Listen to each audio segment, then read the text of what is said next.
Both Michael Penix Jr. and J.J. McCarthy were two quarterbacks coming into last night's national championship game that we thought could be top picks in the 2024 NFL Draft. On my last mock video, I told you I was a little hesitant on J.J. McCarthy, but everybody seems to love the tools and the traits that young man possesses. But we watched him play last night, watched Michael Penix play last night, and my question to you, is there any concern over either of those quarterbacks being selected in the first round or at least high in the 2024 NFL Draft class? I would say I've got a couple of questions. We'll talk about those, but we are not going to chalk mock this thing. Let's have a little what if.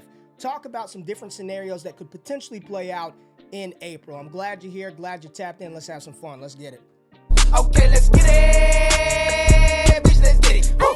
Like I said, we are not chalking this thing up. We're going to make some what if scenarios and talk through some different situations outside of the standard normal mocks that we see across the industry. So let's kick this thing off using the PFF mock draft simulator. And we are going to start off at number 1 with the Chicago Bears. At this point in time, NFL draft, the Bears have already made the decision to move on from Justin Fields. They've got to make that determination, I believe, in March. His fifth-year option is due. So by the time we get to the draft, Fields would have, if he's going to be traded at this point in time. So the Bears are picking at number 1, and they do not currently have a quarterback on the roster, which means they've done their homework and they know exactly who they want to take.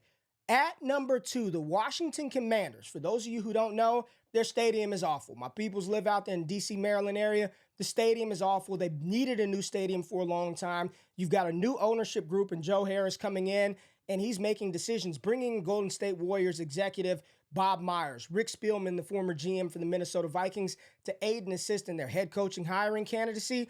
This is good for the Commanders. One thing that I can say as a Cowboys fan, you got to appreciate new ownership doing things differently, trying to achieve a different result. So the best thing that they could potentially do is draft their hometown kid, the quarterback that most people think is a blend of Patrick Mahomes and this and that.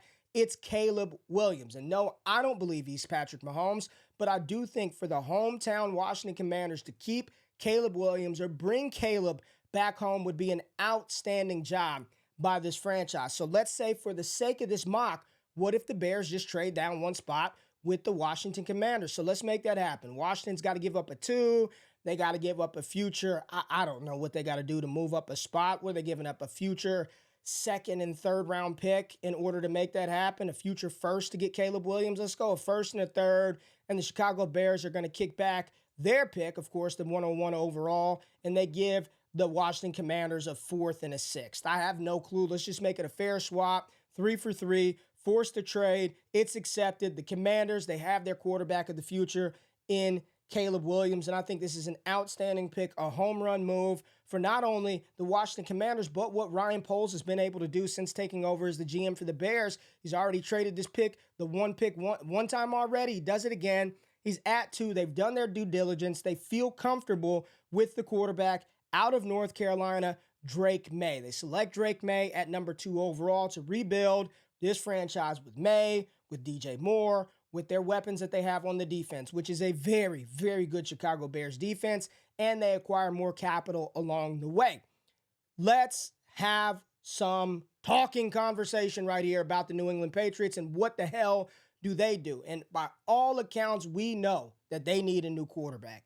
Right now, Bill Belichick is still the head coach of the New England Patriots, but they're potential free agents. Where does Kirk Cousins end up playing at? Does Joe Flacco get another job? Do they take a bridge-type quarterback, or do they opt for the second round? Now, when you look at New England, biggest needs, according to PFF, their quarterback, their wide receiver, their tackles, and an edge rusher. So let's go over to PFF really quickly and just look at their offensive line grade for the New England Patriots. Pass blocking for the Patriots, they are bottom 4 in the NFL. The only teams that had worst graded offensive line unit from a pass blocking perspective, the Jets, the Steelers, and the Giants. Now, their run blocking grade for New England, not as bad, right? The New England Patriots rushing grade, run blocking grade, pretty good. Top 10 in the NFL. So their offensive line doesn't seem to be as big of a problem from a rushing standpoint, but they can't protect the soul.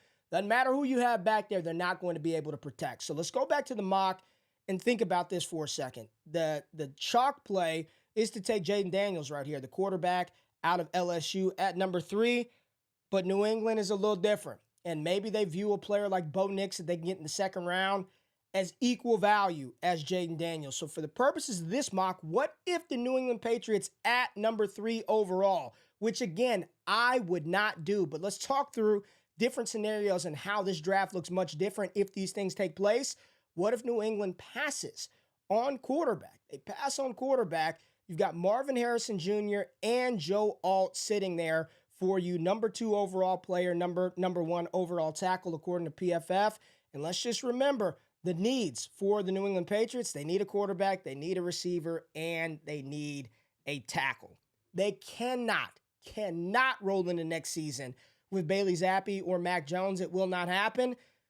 I don't really want to see it, but let's assume that they found a free agent quarterback somewhere to bridge the gap, right, until 2025. They build with talent. They don't feel like they're reaching for a quarterback. They take one in the second round. You got a bunch of options.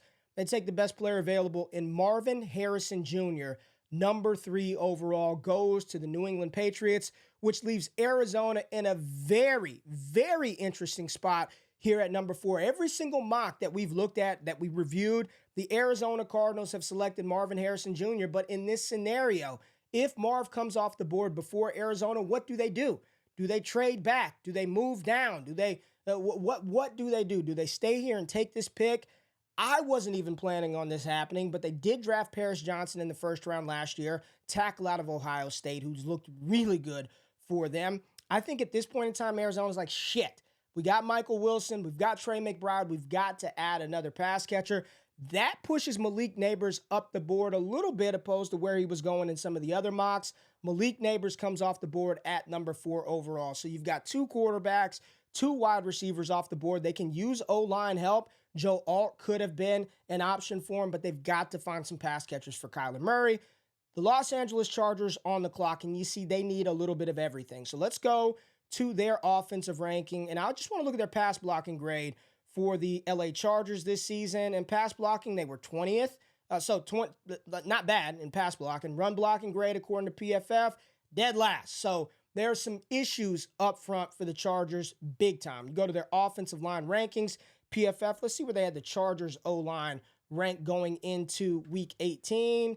And they had them as the 22nd offensive line unit going into week 18. So they need some help up front. Let's go back to the mock. You've got Joe Alt, most people's number 1 tackle. Olu Fashanu, some people have him as number 1 too. Tackle is very athletic. What do the Chargers do in this situation? Brock Bowers, tight end, would be awesome to help upgrade that. But I think protecting Justin Herbert is the number 1 priority, making sure that they can run the ball. You saw the lack of a rushing attack this season and how much pressure that put on Herbert. Get Joe Alt in there. Joe Alt on one side, Rashawn Slater on the other. You've got bookend tackles for the foreseeable future. Here we go. Joe Alt to the Los Angeles Chargers, which leaves the Giants on the clock at number 6. And in most mocks, you see the Giants selecting a wide receiver right here, most notably the name Malik Neighbors. But in this scenario, Malik Neighbors is off of the board. Giants need a lot of help. They need O-line help. One of the worst offensive lines in the NFL this past season. They could not pass block, dead last. Rushing grade, run blocking grade, third worst in the NFL according to PFF. So they could too use an offensive lineman to help their team out. They've got Daniel Jones under contract. I want to, fantasy football wise, put a quarterback in this spot, but Evan Neal seems to have been a bust. That was not a good selection of that draft capital a couple of years ago out of Alabama. They've got to try to make amends. They take Olu Fashanu, the tackle, out of Penn State. So no quarterback, no wide receiver, not sexy, but fills a need for the Giants, who have one of the worst offensive lines in football. Dayball's coming back. We know Wink Martindale's not there. Find some protection for Daniel Jones. Tennessee's on the clock. We all know that they need offensive line help in the worst way as well. You go over here, you take a look at the run blocking grade. The Tennessee Titans, not as bad, about middle of the road in the run blocking department. Offensive line, from a passing perspective, they were bottom 10 in the NFL. They need help on the offensive front as well. And luckily, this is a very good class with some very talented tackles. They take the kid out of Oregon State here at number 7. And we are here at the Atlanta Falcons pick. And when we did this mock in the last exercise, this was the selection for Michael Penix Jr. Watching him last night, I'm not about to let one bad game, one bad performance, or one not up to par performance completely erased the 2 years of awesomeness that Michael Penix put on tape. But this is my concern. He's a limited mobility kind of quarterback. He doesn't want to move around a lot. He suffered a lot of injuries. And at one point in time in the season, 83% of his pass attempts came from inside the pocket. When he's outside the pocket or facing pressure, it is not just average, it's below average to bad. This is how you get on Penix. And last night was a very good sort of test to see how he would do in the face of potentially an NFL defense. And let's not get it twisted. That's a great college defense, but it ain't no damn NFL defense. Pressure on Penix, it's not good. If you give him a bunch of time and he can stand back there and just dissect the defense, he can make that happen. He's a very accurate thrower of the football, very good downfield accuracy. But I don't think that performance last night helped his draft stock at all. I think if anything, people walked away with a little more questions about him and J.J. McCarthy, the other quarterback from Michigan. But Jaden Daniels, my QB2 right now currently in the 2024 NFL Draft, this would be a fantastic freaking landing spot for Jaden Daniels. I think if Jaden Daniels were selected by the Atlanta Falcons and this mock were to play out the way that it does with Caleb in Washington, May in Chicago, Marv in New England, Neighbors in Arizona, there's a good chance that in Superflex formats, people think this is the 101 in a lot of those formats. So Atlanta, they do get their quarterback of the future. It is not Justin Fields in this scenario. Justin Fields was not traded to the Atlanta Falcons. They take the rookie deal, the discount, the money that you get from investing in a rookie quarterback, and they select Jaden Daniels out of Arizona State, not out of Arizona State, out of LSU. He played at Arizona State for the first couple of years of his career. Now the Chicago Bears are on the clock at 9. And most of the times we see the Bears taking a wide receiver. Oh, they're just going to give their talented quarterback a weapon. Well, they got a weapon in DJ Moore, and he's one of the best receivers in the NFL, and they've got a dope young tight end. There's so many wide receivers in this draft, y'all. The Bears in the second round are going to have options upon options upon options. So here at 9, they opt to upgrade the defensive side of the ball. They go to the defensive side of the ball. They've got Montez Sweat, first player to lead 2 teams in sacks, I believe, in NFL history. They've got Sweat as one bookend edge rusher. Can they go Nate Wiggins to upgrade the cornerback position once they lock up Jalen Johnson? Or do they opt for Dallas Turner or Jared Verse, edge rusher, to generate more pressure opposite of Montez Sweat? And in this division with Jared Goff, with Jordan Love, and whatever the Minnesota Vikings do inside that NFC North, you're going to have to get after the quarterback. I don't think they take wide receiver here. They opt for defensive help. They get a defensive lineman. And in my opinion, Jared Verse, Dallas Turner, best 2 in the class. Let's go Jared Verse right here for the Chicago Bears. Edge rusher out of Florida State, can play the run and get after the pass rusher. After the passer, he's a physical presence on the defensive line. They opt to upgrade defense in this scenario, and it is a position of need for the Chicago Bears. The New York Jets are on the clock at 10, and we know Aaron Rodgers is coming back. They've got a dope wide receiver in Garrett Wilson already. He's a young stud, said it was one of the most difficult seasons of his life with all the struggles that the Jets had. They've got a dope running back, one of the best in the league, in Breece Hall. Got to give Aaron Rodgers some help. This defense is phenomenal. You go look at their defensive rankings. We don't even need to play around. Top defense in the NFL according to PFF. Run defense, number 11 in the league. Their pressure, you look at how they do their pass rush, top 6 in the NFL. Coverage grade, number 1 in the NFL. They're good in that department. But offensively, they've got to get some help. Bottom 2 in the NFL in receiving grade. They need help opposite Garrett Wilson, and I think they're able to achieve that in this mock by taking the tight end 1 in the class, Brock Bowers out of Georgia, giving Aaron Rodgers another weapon, freeing up pressure from Breece Hall and Garrett Wilson. Nice trio of Bowers, Wilson, and Breece Hall. Love this pick for the Jets, and we'll let PFF mock the next few. So what happened right after the top 10? The Minnesota Vikings took Jerzon Newton, the interior defensive tackle out of Illinois. Rome Odunze goes to the Denver Broncos at 11. Cooper DeJean goes to the Las Vegas Raiders at 13. Nate Wiggins, cornerback out of Clemson, to the New Orleans Saints. Teron Arnold, the cornerback out of Alabama, and personally my cornerback 1 in the class. He's phenomenal. And then Seattle, of course, in Seattle fashion, Latu staying in that Pacific Northwest, West Coast area. Pete Carroll, knowing California very well from his time at USC. Latu, very talented edge rusher, helping out the Seattle Seahawks. The last two picks of the mock, I'm going to make them, Jacksonville Jaguars and the Cincinnati Bengals. What do the Jags need? O-line. Protect Trevor Lawrence by any means necessary. They get that done. J.C. Latham, the massive offensive tackle out of Alabama, going to help protect Trevor Lawrence. And now the Cincinnati Bengals are on the clock, and we know they need tackle. They need tight end. They need defense, but they also lost T. Higgins. What if T. Higgins is traded in this scenario? And right now you're looking at an offense that just has Jamar Chase.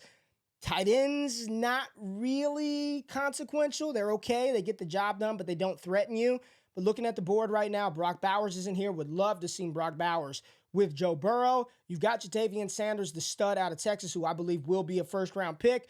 But you've got to try and replace what you lost from T. Higgins on the outside. You got Jamar Chase on one side, and I'm looking right there. Very talented wide receiver out of LSU named Brian Thomas. I like him a lot. He's a top 5 wide receiver for me in this class. Size, speed, athleticism, production, touchdown upside. You put him right next to Jamar Chase and they don't miss a beat, and it's an LSU Cajun Bayou Bengal party in Cincinnati. So the Bengals replace T. Higgins with Brian Thomas Jr., and that is how we will end this mock. I'm not going to continue to go because we got the rest of the teams are in the playoffs right now. The Packers, the Tampa Bay Buccaneers, and the Cardinals have Houston's pick. All these teams are in the playoffs, so we'll let that shake out this weekend. But right now, that's how we have it. And if it were to play out like this from a fantasy perspective, how would things go? I'll just say this. I think Caleb, May, and Jaden Daniels would be safe, especially in Superflex. People would like those spots. Depending on who the offensive coordinator is, Marvin Harrison in New England, like right now, today on January the 9th, when we're talking about this, sounds disgusting, but we'll see. If it's Ben Johnson, Bobby Slowick, we'll see what happens with that situation. I think Neighbors would be solid in Arizona. Joe Alt definitely helps out the Chargers' rushing attack and their quarterback. Same with Fashanu for the New York Giants. Jaden Daniels would be, again, I would love it. Not if Bill Belichick were the coach of Atlanta, but would love that for Jaden Daniels in Atlanta at 8. Brock Bowers with Aaron Rodgers and Garrett Wilson, would love that selection as well.